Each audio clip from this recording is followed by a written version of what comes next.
In the dim hours before dawn, chaos erupted along Mulhines Road near the Olympia Crown Hotel in St. Andrew, leaving 3 men dead in a scene of raw carnage that has frozen the morning in grim silence.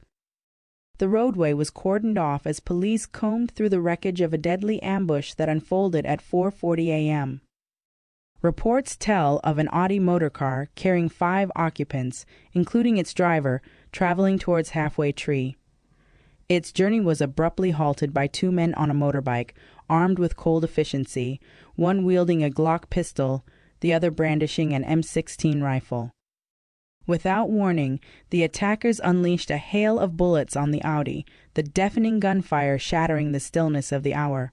The driver of the car, in a desperate bid for survival, collided with the motorbike, sending it careening into a wall. What followed was devastating. The bikemen were killed instantly on impact, their weapons silenced for good.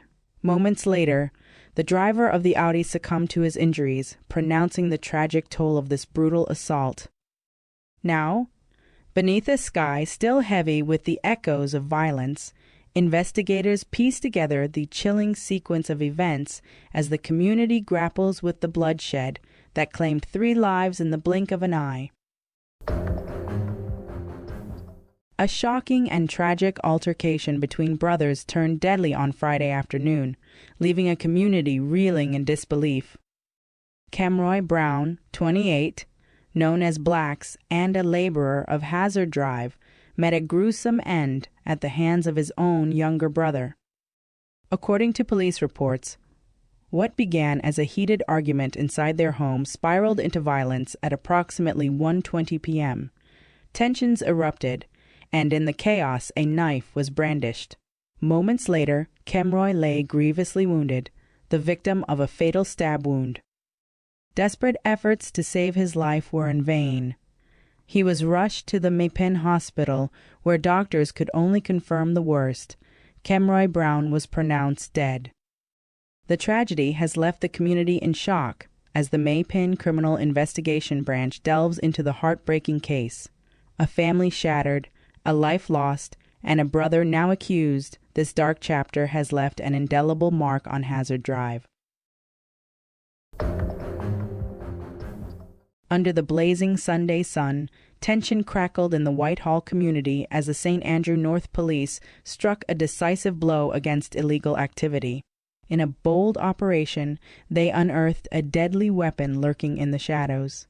A Springfield XD.40 caliber firearm, its serial number intact, concealed in a gray T-shirt near the notorious intersection of 100 Lane and 60 Whitehall. The clock read 11:30 a.m. when officers made the chilling discovery. Alongside the firearm lay a magazine, fully loaded with 8 rounds of ammunition, a stark reminder of the potential for destruction now thwarted. This marks the 6th illegal firearm wrested from the clutches of the streets in this division since the dawn of the year, a silent but resolute testament to the battle against crime. Despite the victory, the shadow of unanswered questions looms. No arrests were made, leaving the community to wonder who had abandoned this instrument of chaos, and what havoc had it been destined for. The quiet community of York Street in Linstead, St. Catherine, was shattered on Saturday when 26-year-old truck driver Tyrone Harvey, affectionately known as Anya, was brutally gunned down in a shocking attack. The incident unfolded at approximately 4:40 p.m. as Harvey ventured out to collect firewood, a seemingly routine task that would tragically be his last. According to police reports, 2 men lay in wait, one armed and ready to strike. Without warning, the gunman opened fire, riddling Harvey with bullets in a brazen act of violence.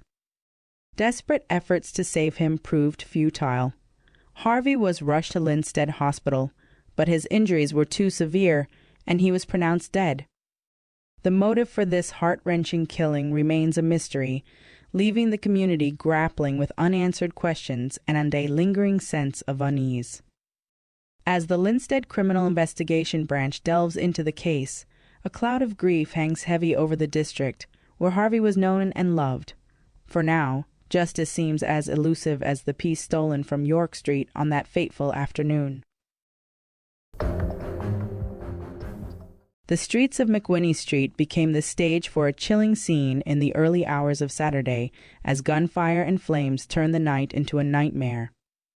At approximately 12:15 a.m., a man driving a 2012 Toyota Premio became the target of a ruthless attack. Gunshots shattered the quiet as the driver was fatally struck. Losing control, the car careened into a utility pole, triggering an inferno that consumed the vehicle in moments. The aftermath was harrowing.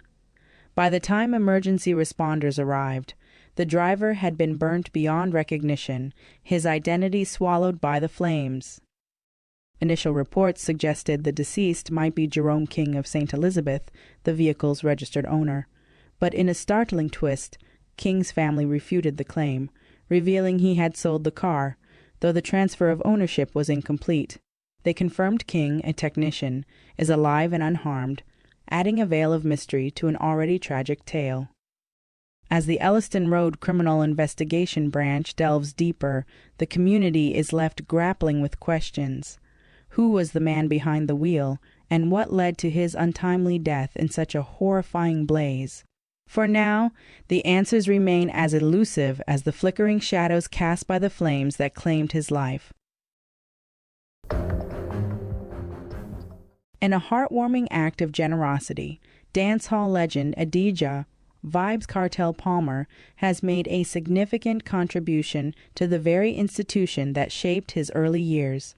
On Friday, January 24, the renowned entertainer donated $1 million to Waterford Primary School in Portmore, St. Catherine, a gesture that has been met with immense gratitude from the school's administrators.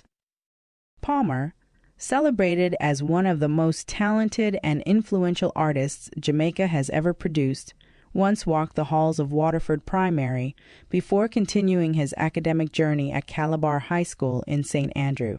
Though unable to attend in person, the donation was delivered through a representative, leaving the staff and students elated at the prospects it promises. The school's administrators wasted no time envisioning the transformative impact of the funds. According to a source close to the situation, a portion will bolster the school's performing arts program, with plans also underway to purchase much-needed computers. Additionally, a treat for the children is planned for next week, a gesture sure to bring smiles to young faces. The donation follows a pattern of kindness from the artist and his family. Back in September, as the school term began, Palmer's family contributed a bounty of books and stationery, ensuring hundreds of students had the tools to succeed. While fans await an official comment from Palmer's management team, the echoes of his generosity resonate deeply within the community. For Waterford Primary, this donation is more than financial. It's a testament to the enduring connection between the institution and one of its most illustrious former students.